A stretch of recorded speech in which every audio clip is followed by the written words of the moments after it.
Sinagot ni Carmina Villaruel ang tanong kung bet pa ba niyang makatrabaho si Kylene Alcantara. Sa naging panayam kay Carmina ay natanong siya na kung sakaling mag-cruise ulit ang landas nila ni Kylene sa GMA Network at mabigyan ng proyekto, papayag pa ba siya? Ang sagot ni Carmina, ano ba, magkakilala naman kami. Of course, we've worked together. Parang ayoko na lang magsalita kasi ito na nga, pag magsasalita na naman ako, sasabihin na naman nila.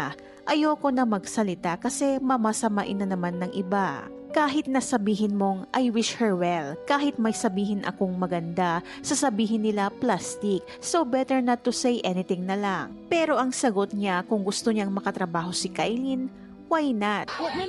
Namit bang ba si Kylene before? Oo naman. Kayo na. Pero, naging sila niyan. Parang ayoko na lang magsalita. Kasi ito na nga, pag magsasalita na naman ako, sasabihin na naman nila, ayoko na lang. Kasi iba sa TikTok. Kasi papasamain na naman ng mga ibang. Kahit na sabihin mong, I wish her well, I wish sabihin ako maganda, sasabihin nila plastic. So better not to say anything na lang. Then willing to work with her.